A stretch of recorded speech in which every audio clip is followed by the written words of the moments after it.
Olha, é interessante a gente olhar, inclusive, quem é esse relator dessa proposta, né, que a gente ouviu agora há pouco ele falando, o deputado Alfredo Gaspar. Tem uma reportagem na nossa página do UOL falando justamente isso. Quem é o relator da proposta que pode salvar Bolsonaro no Supremo Tribunal Federal? A reportagem mostra um pouco da história dele, né? Ele é bolsonarista de carteirinha, é parlamentar do União Brasil, já foi aliado da família Calheiros, hoje alinhada ao presidente Lula. E Gaspar fez o relatório em que defendeu a suspensão de todo o processo contra a Ramagem. E aí ele fala, não resta outra alternativa a essa casa que não justamente a interrupção dessa ação. E aí ele defende e fala em nome da Constituição, né? É o que diz aí o deputado Alfredo Gaspar. Bom, o Josias trouxe a apuração dele com um ministro do Supremo Tribunal Federal. Tem uma reportagem hoje também no jornal Folha de São Paulo, falando sobre a interpretação de ministros do Supremo Tribunal Federal sobre essa decisão da Câmara e dizendo que isso é inconstitucional. Então, os parlamentares que votaram a favor falam que é constitucional, é baseado na Constituição. Os ministros dizem que é inconstitucional, isso não vai adiante. Vamos chamar o professor Walter Mairovich para que a gente possa entender isso. Cadê, professor? Cadê, professor Walter Mairovich? Ele está com um olho na chaminé, um olho no Supremo Tribunal Federal e na Câmara. Bom dia, professor. Seja bem-vindo. Bom dia, Fabiola, Josias, Sakamoto, ouvintes. Ô, Fabiola, como se perde tempo nesse país, não? Que coisa! E como não se tem vergonha de uma picaretagem desse tamanho? Veja, a garantia constitucional tem um nome: imunidade parlamentar. Dá para entender? Parlamentar. O Bolsonaro é parlamentar? Não. Então ele não tem imunidade. Simples assim. Os outros integrantes do chamado grupo crucial, generais, né, têm imunidade, são parlamentares. Ali nós só temos o Ramagem. Agora, ele é parlamentar a partir de quando? E o que se estabelece com relação a essa imunidade?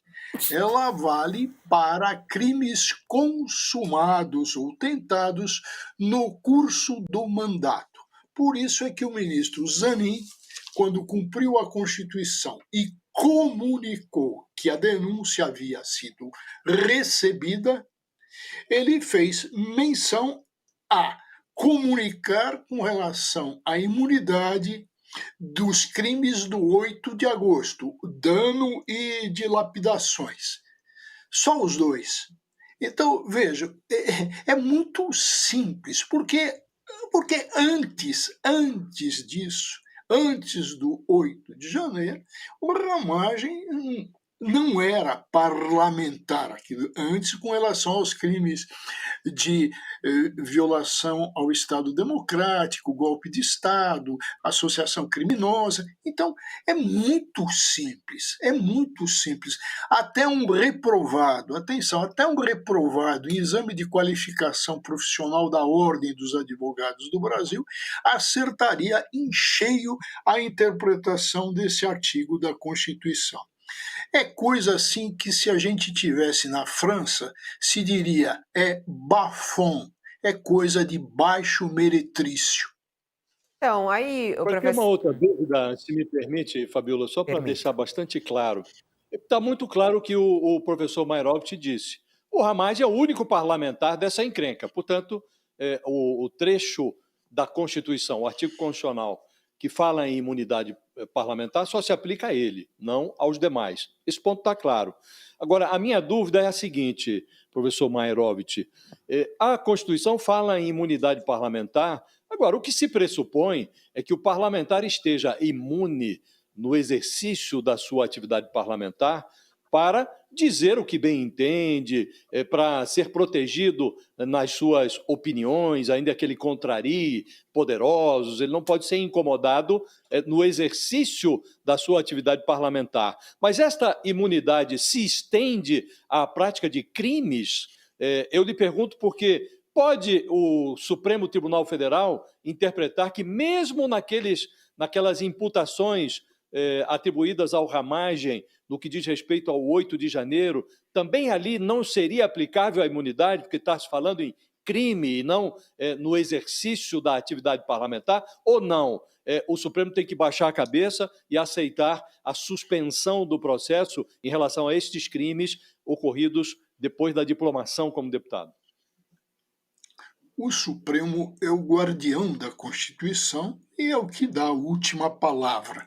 O que fez a Câmara vai ser comunicado ao Supremo, porque tem uma resolução da Câmara dizendo da suspensão do processo. Suspensão do processo e não correr a prescrição, como estabelece a Constituição.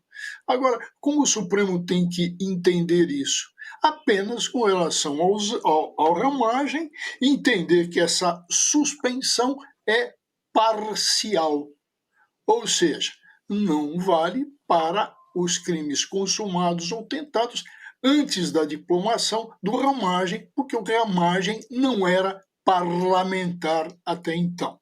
Então, vamos separar as coisas. O que diz a Constituição? Primeiro, estabelece uma imunidade em sentido amplo. O que é isso? Uma imunidade em dois casos específicos, e separados. Uma, a liberdade de opinião. Então, o parlamentar é imune com relação à opinião e, evidentemente, balizado em certos limites. E o segundo ponto, com relação a processos no curso do mandato, a necessidade de comunicação. Comunicação que vai à Câmara e fica lá. Aí um partido político, e no caso foi o PL, tem que provocar, tem que dizer à Câmara, olha, eu, partido político, e era o partido do Ramagem, eu quero que a Câmara decida sobre a imunidade no que toca à suspensão do processo. Vai para a Comissão de Constituição e Justiça, onde esse deputado Alfredo Gaspar dá um parecer completamente equivocado a mostrar que, em matéria constitucional, ele é um ignorante de pai, mãe e antepassados.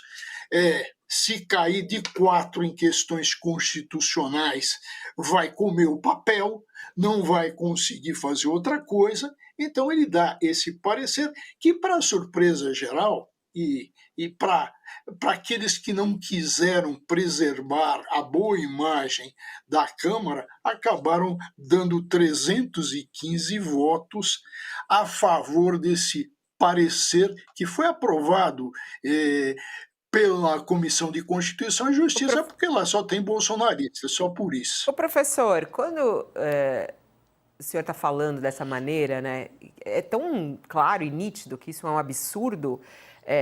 A população brasileira pode ficar tranquila que isso não vai adiante? Absolutamente tranquila, absolutamente tranquila. Foi um circo em paralelo para fazer uma agitação, mas uma agitação picareta, de picaretagem. Só isso, e assim deve ser tratado. Uma picaretagem de 5ª categoria. O Supremo não vai nem dar bola para isso. Vai se falar, crise entre poderes. Como crise entre poderes? Se o Supremo tem a palavra final e a Constituição é de uma clareza solar. Tá bom para esse pessoal voltar para a escola, né?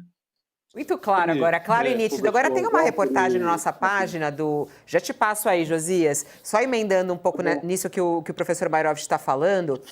Tem uma reportagem muito interessante, acabou de cair ali na nossa página principal, da Letícia Casado, falando que essa tática utilizada pelo bolsonarismo é a mesma lógica aí da Lava Jato com Lula e Dilma. STF usa com Bolsonaro e Ramagem, mesma lógica da Lava Jato com Lula e Dilma. Professor Mayrovich, tem algum tipo de semelhança? Você vê isso se comparando, não? Olha, Mas é tão grosseiro isso, que plantar uma nulidade de flagrante inconstitucionalidade, não vai dar absolutamente nada. No caso do presidente Lula, o que se fez? Se verificou o quê? A suspeição de um juiz, a sua intimidade com o Ministério Público. É, então, tudo são coisas completamente. A nulidade com relação ao Lula era visível, da suspeição. Não estou falando que não ocorreu crime, estou falando de nulidade, que todos têm direito de serem julgados por um juiz imparcial. Não, é simplesmente isso o caso. E estava lá a nulidade, foi colocada, foi levantada e foi reconhecida. Agora, com relação a isso, que nulidade existe? Nenhuma. Que vício existe? Nenhum.